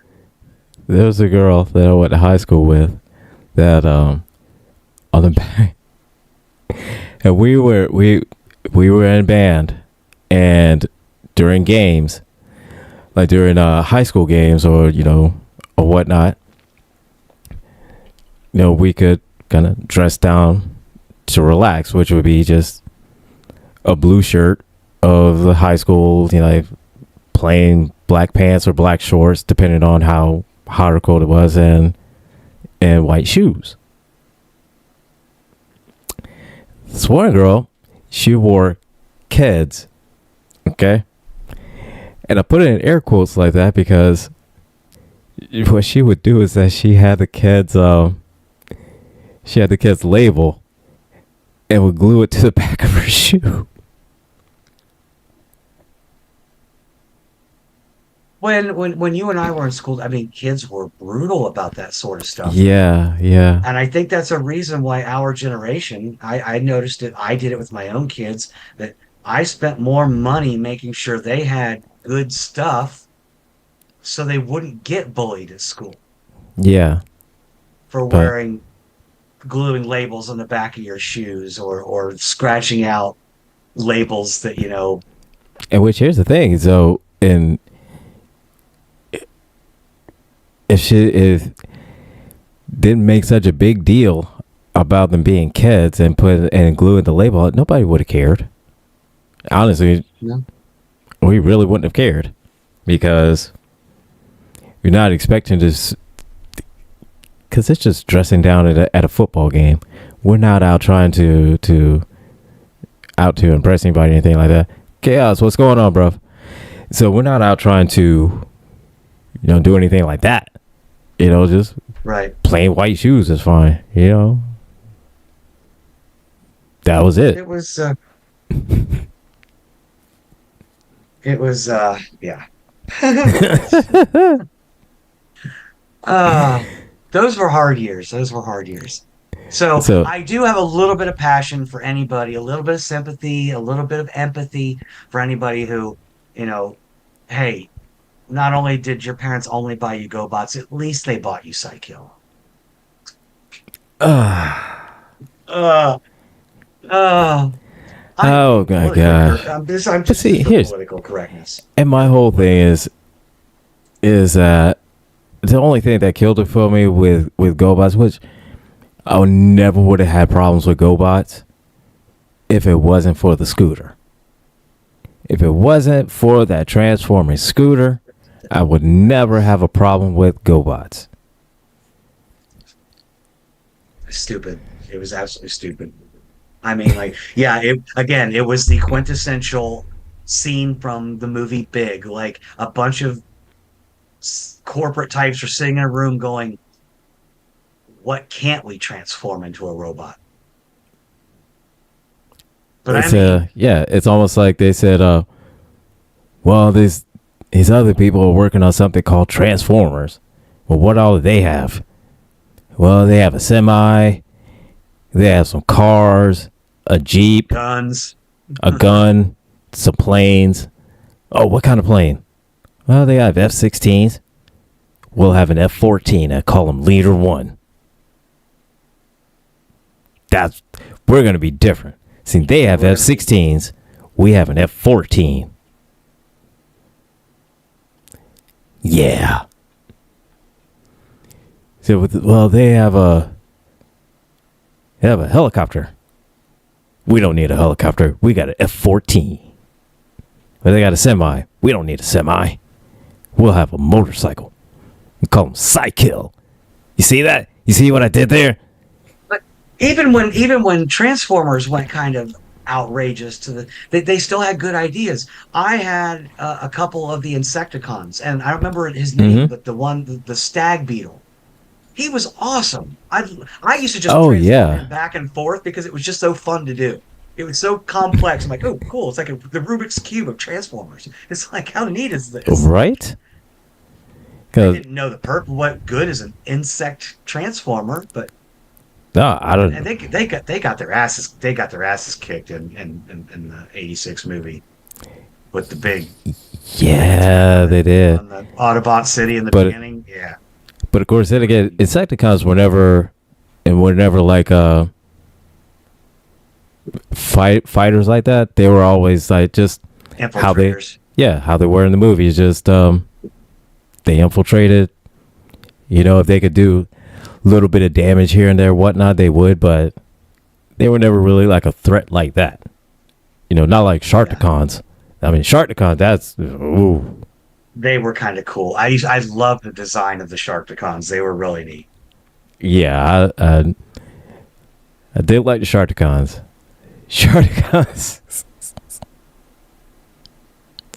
They were so great. Them and the Junkions. I would say I love the Junkions.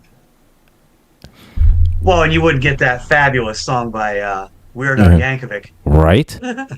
Exactly. Without him, I don't think.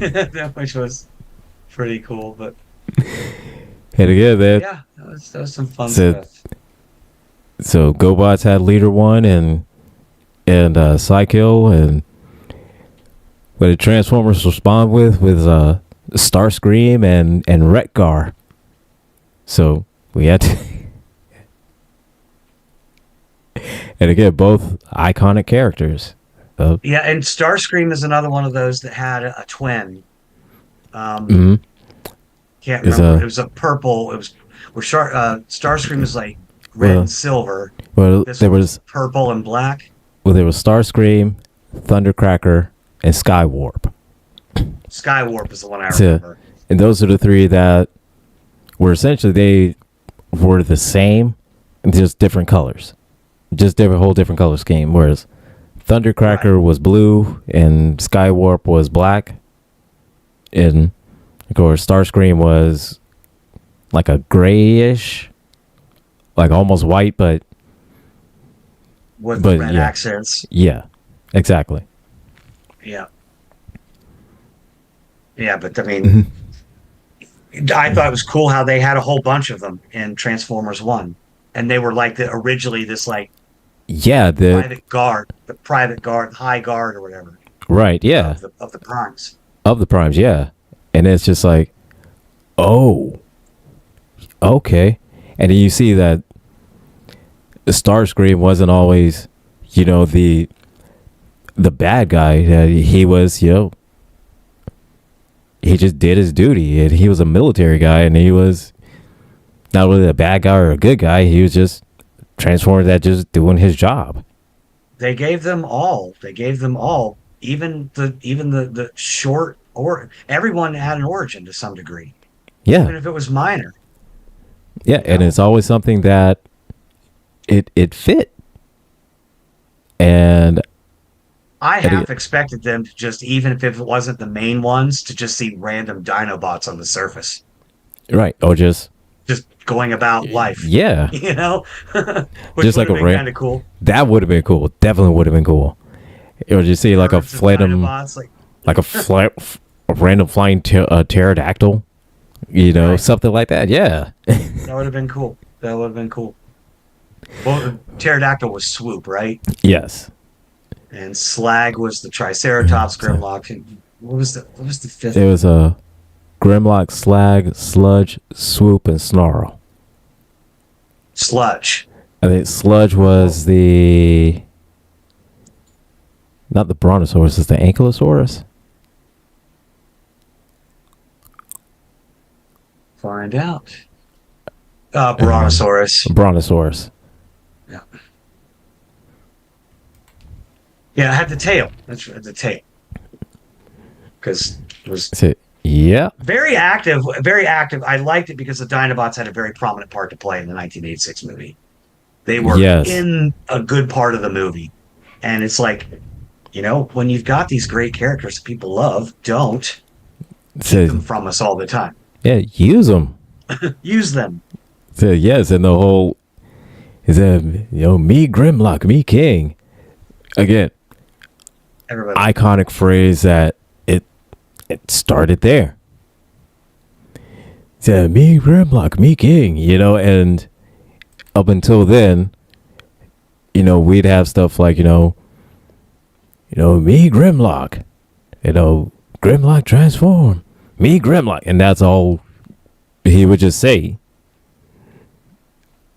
But then, we would get, the iconic phrases and just the sayings that have made their way throughout all iterations of Transformers. In which at every time when you see Grimlock that shows up in one version of Transformers, he always has to say, some way, me Grimlock, me King. Every time. Yep. I'm looking at some of the strongest Transformers out there, and is it just me or does Fortress Maximus look like Voltron? He does. Just looks like Voltron. Yes. He's got the same kind of like look on his face all the time that Voltron always has. And see, the ones that I always wanted but I never got, except for one. I did get Omega Supreme, but I always wanted to get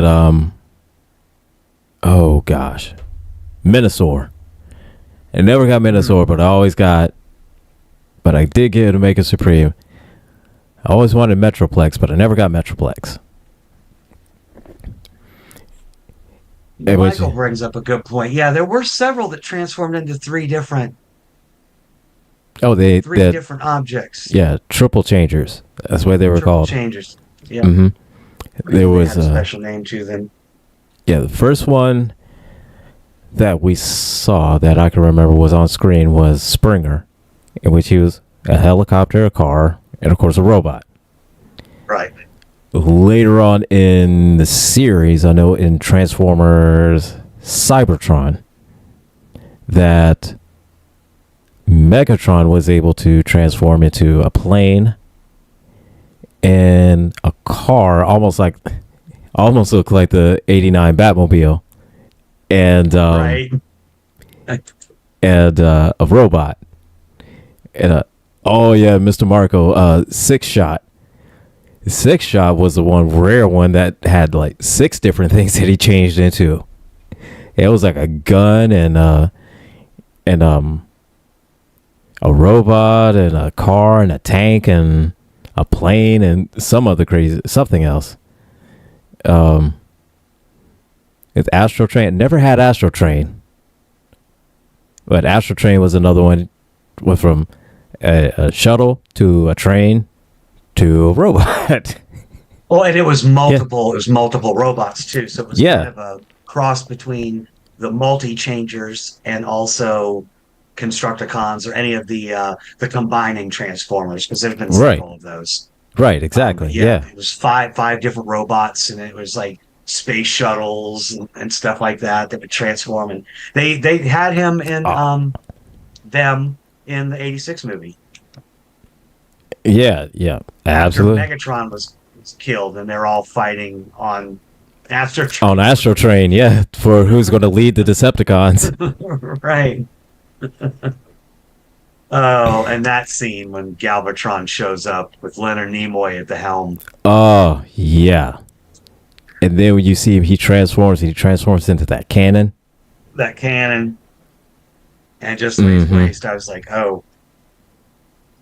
That was awesome.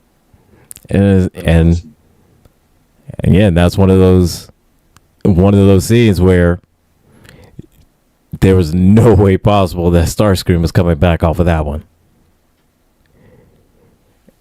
In which I don't know whose idea was it creatively to reuse Starscream and make his spark immortal like that. But shouts out to whoever that was, because that was a brilliant move. That was a brilliant move for a lot of Starscream fans, because at any point in time in Beast Wars, when his spark somehow shot back through time and he ended up, in Waspinator's body, that was the greatest episode I was ever seen. And then, yes, Mr. Marco made him a ghost in the second generation. And so and that was a mistake on my part. Astro Train was not 5 robots. He was a triple changer. I was looking at 5 different versions of him. So, okay. So but yeah, he was one robot that transformed into a space shuttle, a train, and a robot. Yeah, but he was just big as hell. Big. He was big. Yeah. And the one thing I could not understand about the first gen of Transformers, it was probably was just like the animators thing of proportion wise, but whenever say Megatron would transform into his gun form, and he would transform into Starscream's hand, then it was like he became small enough to fit into Starscream's hand, but when he transformed back to full size. So it to me, that was like one of those things that was inconsistent, but the movie kind of fixed it by making Galvatron transform into a cannon. Right, yeah, because it's whenever Megatron would turn into a gun and then Starscream would just grab him and use him. I'm like, you're little, and then you're going to transform into a robot that's bigger than he is. Right. It's like, okay, how is that? I don't understand that. I don't get it. And exactly, Mr. Marco, the math wasn't mathing on that one. The math wasn't mathing.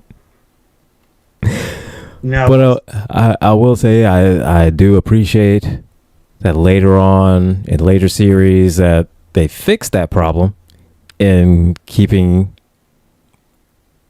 all the Transformers kind of proportionate wise, size wise. And right, and they had to do the same thing, like like in Terminator, when John Connor's having in Terminator 2, he's having the conversation with the T-101, and mm-hmm. he's like, why can't he just turn into a this or that or turn into this tiny? And and the Terminator's like, it has to be something of approximate size, Yeah. So which it makes sense. which is why they in later iterations have transformed or made Megatron transform into either a cannon or a tank, which I Mm-hmm. think a tank is super fitting for him. Yeah. So Yeah. And uh, tank was fitting for him. Cannon was fitting for him. Even in um, I think what was it in either Energon or Armada is when he transformed into like a car instead of a tank. Um, and even then, the car that he transformed into is pretty badass. It's pretty badass. So, and it just kind of carried on into Transformers Cybertron, in which his vehicle form there was, pretty badass. And you are muted. yeah, yeah. I'm sorry. I've been struggling with a bit of a cough, and I'm trying not to cough in people's ear, but I keep forgetting to unmute myself after I cough. No, you're fine. You're fine. But all I But said was I really need to go back and binge a lot of it. I need to just go back to the original and just start watching. 'Cause there's so so, much that there's some that I've missed, some that I don't remember, and some that's been so long. I mean, it's just like, oh yeah, and then not even touching about the anime of Transformers of the Beast War. Well, the anime is called Beast Wars 2, in which it brings in other characters like Leo Convoy, which is the Optimus Prime, but as a lion. Leo Convoy, Convoy Junior, which is, I guess, like the next one to step up to be a Prime. And then going into to the Pretender series, in which they transformed into humans, which they kind of got that from the which was the inspiration from the Michael Bay films, the Transformers 2, in which the one Decepticon was the college girl that Shia LaBeouf kind of hooked up with, or tried to, anyways. at the end of last night, Quintessa comes back in human form. Right, exactly. So, even not even talking about even those whole iterations of it, in which, again, that's all part of the whole lore of what Transformers could actually kind of expand into, as far as just being just vehicles or robot dinosaurs or robot insects, that they could be actual people as well. Yeah, it's a very cool premise, to do. And certainly, if you're going to do live actions, it could be a lot cheaper, Yeah, which is one exactly. of the biggest reasons why BSG used human Cylons more than their CGI counterparts. But just to be clear, BSG did introduce organic humanoid Cylons in the original series. Most people don't realize that, but they did. One or two episodes, but I Okay. think it's safe to say though that Megatron Saint Swolmy. Megatron thanks. I think it's safe to say though that Transformers has shown us it is a franchise that hasn't gone anywhere since it No. was introduced in 1984, and it's not looking like it's going to go anywhere. I know Hasbro is pulled out of co-producing any future properties any of its IP properties. Like it will not help fund any GI Joe movies, thank goodness. Mm-hmm. It won't do any more Transformers movies or any of its other toy lines, which is fine. Just whoever out there, I know the directors and writers of Transformers One are hopeful that a sequel could be in place. I need it. I need Oh it, yeah. and it was conceived as a trilogy. So yes, please. So we need it. Said we need it. We don't want a GoBots. We need a Transformers 2. That's what we need. Yep. Transformers 2. We need Transformers 2. Because Transformers 1 was amazing. Yes. And we need more of that. Yes. We need more. That I need to know what happens when Megatron fully, forms the Decepticons. I need to know how the Great War. I mean, this is sort of like kind of how it started, but we want to see it. I need to see it in action. A lot of what we've seen throughout Transformers history has been retrospective, or we hear about what things happen off screen. Right. I'd like to see full-blown War for Cybertron Yes. in front of me. Yes, I need to see it. With the same character-driven plots, because you have great characters already and great voice talent. So, right. I need to see all that. Let's see it. So I need to see, Megatron, getting his golden record and sending that out because, just in case that the war fails, which again could lead into Beast Wars because that's how Beast Wars started. And so yeah, I need to see Transformers 2. Just because we need to get to this point. We need to see more. We need to see, get to seeing the Beast Wars, seeing Optimus Primal, seeing Cheetor. Beast Wars was one of the few shows I used to get up as an adult on Saturday mornings. Like, I don't have to work today, but I'm getting up because it came on at like 6 in the morning, 6:30 in the morning. It was ridiculous.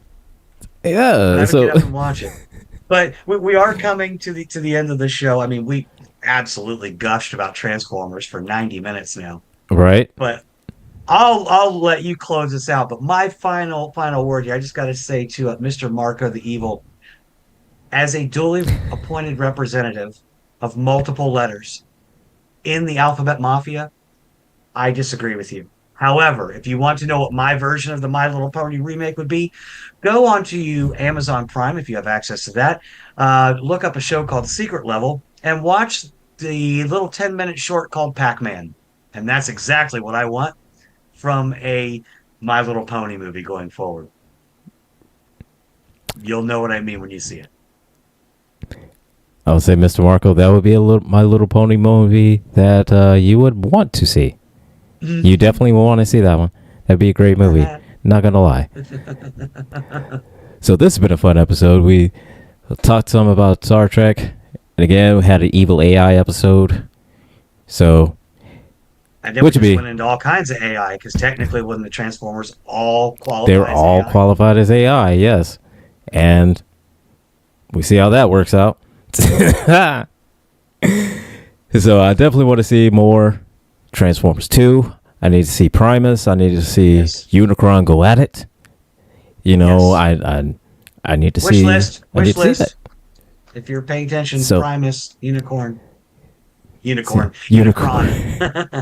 So putting this out there in the universe and Beyonce's and Taylor Swift's internet, we need to see Transformers 2. Transformers 1 is amazing. We need to see part 2. And on that, keep your triples spayed and neutered, and that's all I have. Long and prosper. Recording stopped.